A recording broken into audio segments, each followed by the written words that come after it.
नमस्कार दोस्तों, आज मैं आपको सुनाने जा रही हूँ सूर्यदेव व्रत की कथा। लेकिन उससे पहले हम जान लेते हैं उसे व्रत को करने की विधि। तो आइए शुरू करते हैं। संपूर्ण मनोकामनाओं की सिद्धि के लिए रविवार का व्रत किया जाता है। यह सूर्य भगवान और भगवती देवी दोनों का वार होता है। प्रातः ब्रह्म मुहूर्त में उठकर शौच आदि से निवृत्त होकर शांत चित्त से भगवान का स्मरण करें और सूर्य उदय होने पर सूर्य भगवान को रोली मिश्रित जल से अर्घ देवें। धूप दीप पुष्प चढ़ाकर नैवेद्य फिर 7 परिक्रमा करके प्रणाम करें। भोजन अथवा फलाहार दिन में केवल एक बार सूर्यास्त से पहले ही कर लेना चाहिए। इस व्रत में नमक व तेल युक्त पदार्थ नहीं खाने चाहिए। यह व्रत सम्मान बढ़ाने वाला, शत्रु व अनेक रोगों का नाश करने वाला होता है। तो आइए अब शुरू करते हैं व्रत की कथा। एक बुढ़िया थी। उसका यह नियम था कि प्रति रविवार को सवेरे ही स्नान आदि कर घर को गोबर से लीप कर फिर भोजन तैयार कर सूर्य भगवान को भोग लगाकर स्वयं भोजन करती थी। ऐसा व्रत करने से उसके घर में धन धान्य की कोई कमी नहीं थी। भगवान की कृपा से घर में किसी प्रकार का कोई दुख नहीं था। सब प्रकार से घर में आनंद ही आनंद था। इस तरह से कुछ दिन बीतने पर उसकी एक पड़ोसन, जिसकी गौ का गोबर वह लाया करती थी, विचार करने लगी, यह वृद्धा मेरी गौ का गोबर ले जाती है। इसीलिए वह पड़ोसन अपनी गौ को घर के भीतर बांधने लग गई। तो जब रविवार आया तो बुढ़िया पड़ोसन के घर गोबर लेने गई। गाय वहां न मिलने के कारण उसे गोबर न मिल सका। इससे वह बड़ी दुखी हुई। उस दिन वह अपने घर को न लीप पाई। अतः उसने न तो भोजन बनाया, न ही भगवान को भोग लगाया और स्वयं भी भोजन नहीं किया। इस प्रकार उसे निराहार व्रत किए ही रात्रि हो गई और वह भूखी प्यासी सो गई। रात्रि में भगवान ने उसे स्वप्न दिया और भोजन न बनाने तथा भोग न लगाने का कारण पूछा। वृद्धा ने गोबर न मिलने का कारण सुनाया। तब भगवान ने कहा कि माता, हम तुमको ऐसी गौ देते हैं जिससे सभी इच्छाएं पूर्ण होती हैं, क्योंकि तुम सदा रविवार को गौ के गोबर से घर को लीप कर भोजन बनाकर मेरा भोग लगाकर स्वयं भोजन करती हो। इससे मैं खुश होकर तुमको यह वर देता हूँ। मैं निर्धन को धन, बांझ स्त्रियों को पुत्र देकर सब दुखों को दूर करके अंत में मोक्ष देता हूँ। सोपन में ऐसा वरदान देखकर भगवान तो अंतर्ध्यान हो गए और जब वृद्धा की आंख खुली तो वह क्या देखती है कि आंगन में एक अति सुंदर गौ और बछड़ा बंधे हैं। बुढ़िया गौ और बछड़े को देखकर बड़ी प्रसन्न हुई और उनको घर के बाहर बांधकर वहीं खाने को चारा डाल दिया। जब उसकी पड़ोसन ने बुढ़िया के घर के बाहर अति सुंदर गौ और बछड़े को देखा तो द्वेषवश उसका हृदय जल उठा।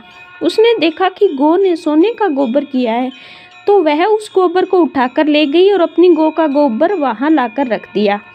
अब वह रोज ऐसा ही करने लगी। सीधी सादी बिचारी बुढ़िया को इस बात की कोई खबर ही नहीं थी। तब सर्वव्यापी भगवान ने सोचा कि चालाक पड़ोसन के कर्म से बुढ़िया ठगी जा रही है। तो भगवान ने संध्या के समय अपनी माया से बड़े जोर से आंधी चला दी, जिससे बुढ़िया ने अपनी गौ को घर के भीतर ही बांध लिया। प्रातः उठकर जब वृद्धा ने देखा कि गौ ने सोने का गोबर किया है तो उसके आनंद और आश्चर्य का ठिकाना ही नहीं रहा।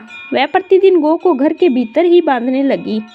जब पड़ोसन ने देखा कि गौ बुढ़िया के घर के भीतर है और उसको सोने का गोबर उठाने का अब दाव नहीं चलता, तो वह ईर्ष्या और डाहे से जल उठी और कुछ उपाय ने देख राजा की सभा में जाकर कहा, महाराज, मेरी पड़ोसन में एक बुढ़िया के पास ऐसी गौ है जो आप जैसे राजा महाराजाओं के पास होनी चाहिए। वह नित्य सोने का गोबर देती है। आप उस सोने से प्रजा का पालन करिए। राजा ने यह बात सुन अपने दूतों को बुढ़िया के घर गौ लाने की आज्ञा दी। वृद्धा प्रातः भगवान का भोग लगाकर भोजन ग्रहण करने ही जा रही थी कि राजा के कर्मचारी गऊ खोल कर ले गए। वृद्धा काफी रोई चिल्लाई पर कुछ ना कर सकी। उस दिन वह गऊ के वियोग में भोजन न खा सकी। रात भर रो रो कर ईश्वर से गऊ को पुनः पाने के लिए प्रार्थना करती रही। उधर राजा गाय को देखकर बड़ा प्रसन्न हुआ, लेकिन सुबह जैसे ही वह उठा, सारा महल गोबर से भरा दिखाई दिया। तब राजा घबरा गया। रात्रि में सूर्यदेव ने राजा को स्वप्न में कहा, गाय वृद्धा को वापस लौटाने में ही तेरा भला है। उसके रविवार के व्रत से प्रसन्न होकर मैंने उसे यह गऊ दी थी। प्रातः होते ही राजा ने वृद्धा को बुलाकर सम्मान सहित गऊ व बछड़े को लौटा दिया और उसकी पड़ोसिन को बुलाकर उचित दंड दिया। तब जाकर राजा के महल से गंदगी दूर हुई। उसी दिन से राजा ने नगर निवासियों को यह आदेश दिया कि अपनी समस्त मनोकामनाओं की पूर्ति के लिए रविवार का व्रत किया करो। व्रत के प्रभाव से नगर निवासी बीमारी आदि क्लेशों से रहित होकर सुखी रहने लगे। हे सूर्यदेव, जैसा आपने बुढ़िया माई को दिया वैसा सबको देना, कहते सुनते सबका भला करना। आइए भक्तों, अब शुरू करो मेरे साथ सूर्य भगवान की आरती। जय भास्कर देवा प्रभु, जय भास्कर देवा, स्वास्थ्य हेतु सब करते प्रभु कर तव सेवा। प्रभु जय भास्कर देवा, जय विश्व प्रकाशक अज्ञानाशक स्वामी, तुम ही रोग विनाशक तुम अंतर्यामी। जय भास्कर देवा प्रभु, जय भास्कर देवा, जग चक्षु कहलाते तुम ज्योति दाता, निर्मल ज्ञान प्रदाता तुम ही हो दाता। प्रभु जय भास्कर देवा, परम प्रताप प्रभाकर करुणा कर सविता, तुम ही हो वास्तव में सबके परम पिता।